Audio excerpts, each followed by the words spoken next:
बिस्मिल्लाहिर्रहमानिर्रहीम। Welcome to my channel Medics Hospital. Medics Hospital एक ऐसा चैनल है जिसके ऊपर डिजीज़ मेडिसिन को डिटेल के साथ स्टडी किया जाता है। आज के इस वीडियो में हम बात करने वाले हैं डर्माटाइटिस, जो कि एक स्किन डिजीज़ है। आज के इस वीडियो में हम बात करेंगे कि डर्माटाइटिस क्या है, इसकी क्या काजेज़ हो सकती हैं, साइन एंड सिम्टम्स क्या ज़ाहिर होते हैं, कौन से लेबॉरेटरी टेस्ट परफॉर्म करवा के डायग्नोज करेंगे और किन मेडिसिन का इस्तेमाल करके हम डर्माटाइटिस को ख़त्म करेंगे। अगर आप हमारे चैनल पर नए हैं तो आपसे गुजारिश है कि इस चैनल को सब्सक्राइब करें। तो चलें आज की वीडियो को हम स्टार्ट करते हैं। What is dermatitis? आज की इस वीडियो में मैं आपको डर्माटाइटिस एक आम और सिंपल लैंग्वेज में समझाने की कोशिश करूंगा। बेसिकली डर्माटाइटिस स्किन की एक डिजीज़ है। स्किन की इन्फ्लेमेशन को डर्माटाइटिस कहा जाता है। ये स्किन का इमेज है, इसके ऊपर ये रेड कलर के जो निशानात बन गए हैं, ये रेडनेस है, रैशेस है और इसकी स्किन की इन्फ्लेमेशन हो चुकी है। इस स्किन की इन्फ्लेमेशन को ना डर्माटाइटिस कहा जाता है, क्योंकि स्किन के ऊपर जो इन्फ्लेमेशन आ जाती है, इसके अलावा स्किन स्वेल हो जाएगी, ड्राई हो जाएगी और डिसकलर्ड हो जाएगी, इसका कलर उतर जाएगा। स्किन के ऊपर रैशेस होंगी, रेडनेस होगी और इचीनेस होगी। इस कंडीशन को ना डर्माटाइटिस कहा जाता है। और काजेज ऑफ डर्माटाइटिस की क्या काज हो सकती है? There are several causes of dermatitis, जिनमें सबसे जो अहम है वो है weak immune system. Immune system जब वीक हो जाता है तो बैक्टीरिया और वायरसेस हमारी बॉडी पर अटैक करते हैं और हमारे डिफेंसिव सिस्टम को वीक कर देते हैं, जिसकी वजह से बीमारी होने के चांसेस काफ़ी हद तक बढ़ जाते हैं और स्किन पर इस तरह के रैशेस बढ़ जाते हैं। उसको डर्माटाइटिस कहा जाता है।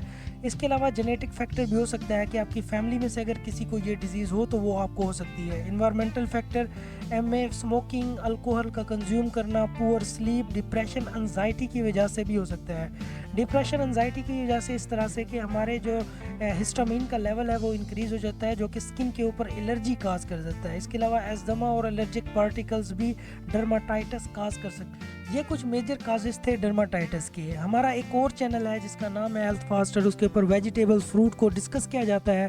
चाहें तो विजिट कर सकते हैं, लिंक आपको डिस्क्रिप्शन में मिल जाएगा।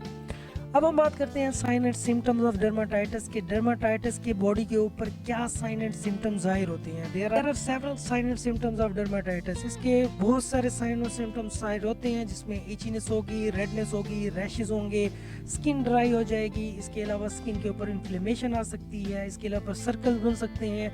इसके अलावा इसके ऊपर निशानात बन सकते हैं, रेडनेस, इचीनेस, खारिश वगैरह। ये सारे इसके साइन एंड सिम्टम्स हैं। बाज़ औक़ात स्किन के ऊपर ब्लिस्टर्स बन जाती हैं, इस तरह से दाने बन जाते हैं, जो कि पीप निकलता है, पस निकलता है उसमें से। ये कुछ मेजर साइन एंड सिम्टम्स थे डर्माटाइटिस के।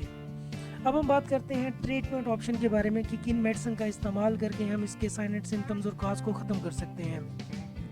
एनाल्जेसिक मेडिसिन देंगे, जिनमें मेडिप्रीन, नोवल्जन, एम्प्रीन और कैटाफ्लेम वगैरह शामिल हैं। पैरासीटामोल, ये इन्फ्लेमेशन को और फीवर को कम करने के लिए यूज़ की जा सकती हैं। अगर हम एंटीबायोटिक की बात करें तो एंटीबायोटिक उस लिए यूज़ की जाती है ताकि बैक्टीरिया को किल किया जाए और बैक्टीरिया की ग्रोथ को रोका जाए। तो इस कंडीशन में आप इसके कुछ ब्रांड नेम है यूज़ कर सकते हैं, जिनमें नेकोट्रम है, बैक्ट्रम, एगमेंटेन, एम्पिक्लॉक, सुप्रोडिन, वाइब्रामाइसिन, मॉक्सल और वेलोसेफ शामिल है। एंटीबायोटिक हैं जो कि ग्राम पॉजिटिव और ग्राम नेगेटिव बैक्टीरिया को किल करने के लिए यूज़ की जा सकती हैं। इनका इस्तेमाल करके भी आप डर्माटाइटिस के साइन एंड सिम्टम्स और कॉज को काफ़ी हद तक कम कर सकते हैं। कुछ एंटी इन्फ्लेमेटरी क्रीम्स भी यूज़ की जाती हैं, जिनमें डर्मोवेट, बेटनोवेट और बेटनीसिन एन शामिल हैं। ये इस्तेमाल करके भी आप इन्फ्लेमेशन को, रेडनेस को, स्वेलिंग को काफ़ी हद तक ख़त्म कर सकते हैं। अगर आप हमारे चैनल पे नए हैं तो आपसे गुजारिश है कि इस चैनल को सब्सक्राइब करें, क्योंकि इसके ऊपर डिजीज़ मेडिसिन को डिटेल के साथ स्टडी किया जाता है।